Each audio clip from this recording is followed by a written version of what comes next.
नारायण नारायण नारायण नारायण।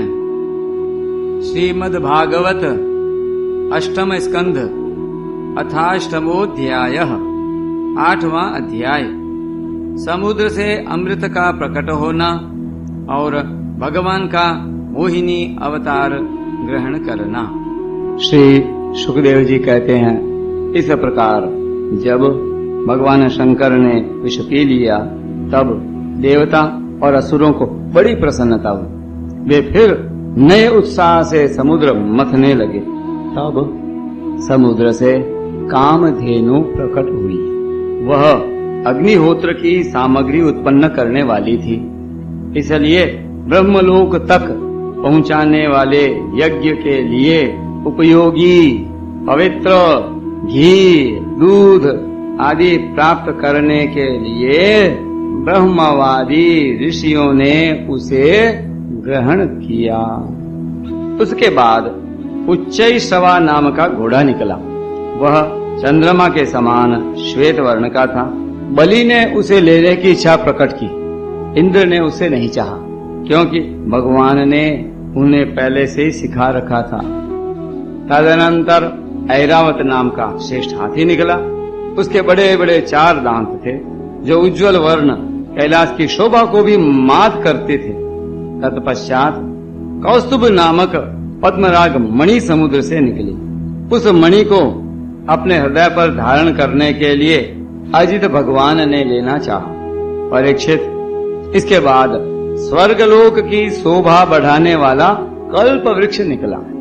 वह याचकों की इच्छाएं, उनकी इच्छित वस्तुएं देकर वैसे ही पूर्ण करता रहता है जैसे पृथ्वी पर तुम सबकी इच्छाएं पूर्ण करते हो। तत्पश्चात अप्सराएं प्रकट हुई। वे सुंदर वस्त्रों से सुसज्जित एवं गले में स्वर्ण हार पहने हुए थीं। वे अपनी मनोहर चाल और विलास भरी चितवन से देवताओं को सुख पहुंचाने वाली हुई। इसके बाद शोभा की मूर्ति स्वयं भगवती लक्ष्मी देवी प्रकट हुई। वे भगवान की नित्य शक्ति हैं। उनकी बिजली के समान चमकीली छटा से दिशाएं जगमगा उठी। उनके सौंदर्य, औदार्य, यौवन, रूप, रंग और महिमा से सबका चित्त खींच गया। देवता, असुर, मनुष्य सभी ने चाहा कि यह हमें मिल जाए। स्वयं इंद्र अपने हाथों उनके बैठने के लिए बड़ा विचित्र आसन ले आए। श्रेष्ठ नदियों ने मूर्तिमान होकर उनके अभिषेक के लिए सोने के घड़ों में भर भर कर पवित्र जल ला दिया। पृथ्वी ने अभिषेक के योग्य सब औषधियां दी। गौओं ने पंचगव्य और वसंत ऋतु ने चैत्र वैशाख में होने वाले सब फूल फल उपस्थित कर दिए। इन सामग्रियों से ऋषियों ने विधि पूर्वक उनका अभिषेक संपन्न किया। गंधर्वों ने मंगलमय संगीत की तान छेड़ी। नर्तकियां नाच नाच कर गाने लगी। बादल सदेह होकर मृदंग, डमरू, ढोल, नगाड़े, नरसिंगे, शंख, वेणु और वीणा बड़े जोर से बजाने लगे। तब माता भगवती लक्ष्मी देवी हाथ में कमल लेकर सिंहासन पर विराजमान हो गई। दिग्गजों ने जल से भरे कलशों से उनको स्नान कराया है। उस समय ब्राह्मण गण वेद मंत्रों का पाठ कर रहे थे। समुद्र ने पीले रेशमी वस्त्र उनको पहनने के लिए दिए। वरुण ने ऐसी वैजयंती माला समर्पित की जिसकी मधुमय सुगंध से भौरे मतवाले हो रहे थे। प्रजापति विश्वकर्मा ने भांति भांति के गहने, सरस्वती ने मोतियों का हार, ब्रह्मा जी ने कमल और नागों ने 2 कुंडल समर्पित किए। इसके बाद लक्ष्मी जी ब्राह्मणों के स्वस्त्ययन पाठ कर चुकने पर अपने हाथों में कमल की माला लेकर उसे सर्वगुण संपन्न पुरुष के गले में डालने चली। माला के आसपास उसकी सुगंध से मतवाले हुए भंवरे गुंजार कर रहे थे।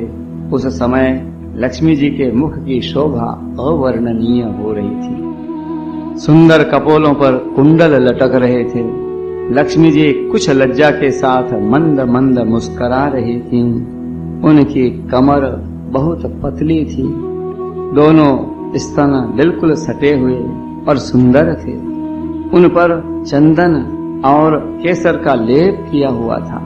जब वे इधर उधर चलती थी तब उनके पायजेब से बड़ी मधुर झनकार निकलती थी। ऐसा जान पड़ता था मानो कोई सोने की लताई इधर उधर घूम फिर रही है। वे चाहती थीं कि मुझे कोई निर्दोष और समस्त उत्तम गुणों से नित्य युक्त अविनाशी पुरुष मिले तो मैं उसे अपना आश्रय बनाऊं, वर्ण करूं। परंतु गंधर्व, यक्ष, असुर, सिद्ध, चारण, देवता आदि में कोई भी वैसा पुरुष उन्हें न मिला। वे मन ही मन सोचने लगी कि कोई तपस्वी तो है, परंतु उन्होंने क्रोध पर विजय नहीं प्राप्त की है। किन्हीं में ज्ञान तो है, परंतु वे पूरे अनासक्त नहीं है। कोई हैं तो बड़े महत्वशाली, परंतु वे काम को नहीं जीत सके हैं।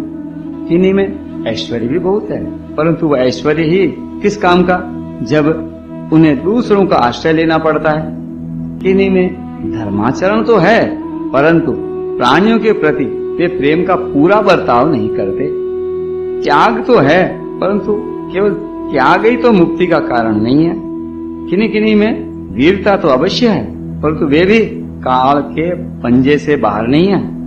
अवश्य ही कुछ महात्माओं में विषयासक्ति नहीं है, परंतु वे तो निरंतर अद्वैत समाधि में ही तल्लीन रहते हैं। किसी ऋषि ने आयु तो बहुत लंबी प्राप्त कर ली है, परंतु उनका शील मंगल भी मेरे योग्य नहीं है। किन्हीं में शील मंगल भी है, परंतु उनकी आयु का कुछ ठिकाना नहीं। अवश्य ही किन्हीं में दोनों ही बातें हैं, परंतु वे अमंगल वेश में रहते हैं। रहे एक भगवान विष्णु, उनमें सभी मंगलमय गुण नित्य निवास करते हैं, परंतु वे मुझे चाहते ही नहीं। इस प्रकार सोच विचार कर अंत में श्री लक्ष्मी जी ने अपने चिर अभीष्ट भगवान को ही वर के रूप में चुना, क्योंकि उनमें समस्त सद्गुण नित्य निवास करते हैं। प्राकृत गुण उनका स्पर्श नहीं कर सकते और अणिमा आदि समस्त गुण उनको चाहा करते हैं, परंतु वे किसी की भी अपेक्षा नहीं रखते। वास्तव में लक्ष्मी जी के एकमात्र आश्रय भगवान ही हैं। इसी से उन्होंने उन्हीं को वर्ण किया। लक्ष्मी जी ने भगवान के गले में वह नवीन कमलों की सुंदर माला पहना दी, जिसके चारों ओर ये झुंड के झुंड मतवाले मधुकर गुंजार कर रहे थे।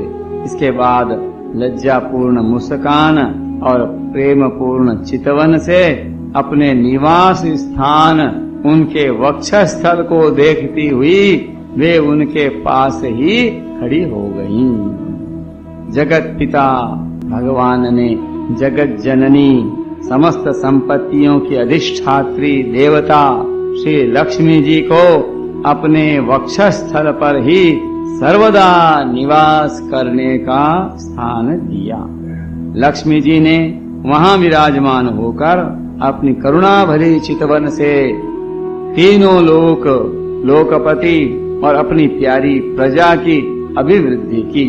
उस समय शंख, तुरई, मृदंग आदि बाजे बजने लगे। गंधर्व अप्सराओं के साथ नाचने गाने लगे। इससे बड़ा भारी शब्द होने लगा।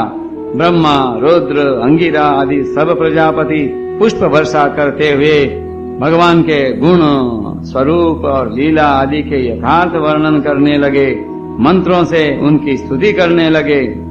देवता, प्रजापति और प्रजा सभी लक्ष्मी जी की कृपा दृष्टि से शील आदि उत्तम गुणों से संपन्न होकर सुखी हो गए।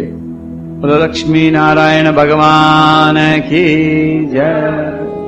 परीक्षित, इधर जब लक्ष्मी जी ने दैत्य और दानवों की उपेक्षा कर दी, तब वे लोग निर्बल, उद्योग रहित, निर्लज्ज और लोभी हो गए। इसके बाद समुद्र मंथन करने पर कमल नयनी कन्या के रूप में वारुणी देवी प्रकट हुई। भगवान की अनुमति से दैत्यों ने उसे ले लिया। तदनंतर महाराज, देवता और असुरों ने अमृत की इच्छा से जब और भी समुद्र मंथन किया, तब उसमें से एक अत्यंत अलौकिक पुरुष प्रकट हुआ। उसकी भुजाएं लंबी एवं मोटी थीं, उसका गला शंख के समान उतार चढ़ाव वाला था और आंखों में लालिमा थी। शरीर का रंग बड़ा सुंदर सांवला सांवला था। गले में माला, अंग अंग सब प्रकार के आभूषणों से सुसज्जित, शरीर पर पीतांबर, कानों में चमकीले मणियों के कुंडल, चौड़ी छाती, तरुण अवस्था, सिंह के समान पराक्रम, अनुपम सौंदर्य, चिकने और घुंघराले बाल लहराते हुए उस पुरुष की छवि बड़ी अनोखी थी।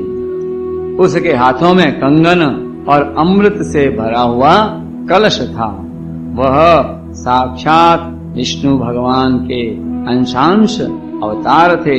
वे ही आयुर्वेद के प्रवर्तक और यज्ञ भोक्ता धन्वंतरी नाम से प्रसिद्ध हुए। धन्वंतरी भगवान की जय। जब दैत्यों की दृष्टि उन पर तथा उनके हाथ में अमृत से भरे हुए कलश पर पड़ी, तब उन्होंने शीघ्रता से बलात् उस अमृत के कलश को छीन लिया। वे तो पहले से ही इस ताक में थे कि किसी तरह समुद्र मंथन से निकली हुई सभी वस्तुएं हमें ही मिल जाए। जब असुर उस अमृत से भरे कलश को छीन ले गए, तब देवताओं का मन विषाद से भर गया। अब वे भगवान की शरण में आए।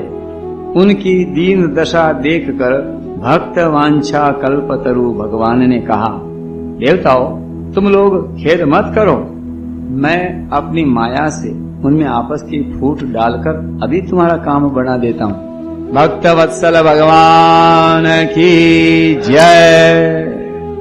परीक्षित अमृत लोलुप दैत्यों में उसके लिए आपस में झगड़ा खड़ा हो गया। सभी कहने लगे, पहले मैं पीऊंगा, पहले मैं, तुम नहीं, तुम नहीं। अब उनमें जो दुर्बल थे वे उन बलवान दैत्यों का विरोध करने लगे। जिन्होंने कलश छीनकर अपने हाथ में कर लिया था, वे ईर्ष्यावश धर्म की दुहाई देकर उनको रोकने और बार बार कहने लगे कि अरे भाई, देवताओं ने भी हमारे बराबर ही परिश्रम किया है, उनको भी यज्ञ भाग के समान इसका भाग मिलना ही चाहिए, यही सनातन धर्म है। इस प्रकार इधर दैत्यों में तू मैं हो रही थी और उधर सभी उपाय जानने वालों के स्वामी चतुर शिरोमणि भगवान ने अत्यंत अद्भुत और अवर्णनीय स्त्री का रूप धारण किया। शरीर का रंग नील कमल के समान एवं देखने ही योग्य था। अंग प्रत्यंग बड़े ही आकर्षक थे। दोनों कान बराबर और कर्णपुल से सुशोभित थे। सुंदर कपोल, ऊंची नासिका और रमणीय मुख। नई जवानी के कारण स्तन उभरे हुए थे और उन्हीं के भार से कमर पतली हो गई थी। मुख से निकलती हुई सुगंध के प्रेम से गुनगुनाते हुए भंवरे उस पर टूट पड़ते थे, जिससे नेत्रों में कुछ घबराहट का भाव आ जाता था। अपने लंबे केश पाशों में उन्होंने खिले हुए बेले के पुष्पों की माला गूंथ रखी थी। सुंदर गले में कंठ के आभूषण और सुंदर भुजाओं में बाजूबंद सुशोभित थे।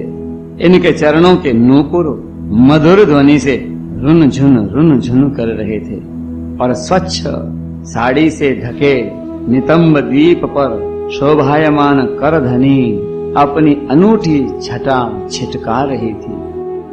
अपनी सलज्ज मुस्कान, नाचती हुई तिरछी भौहें और विलास भरी चितवन से मोहिनी रूपधारी भगवान दैत्य सेनापतियों के चित्त में बार बार कामोद्दीपन करने लगे। नारायण नारायण नारायण नारायण।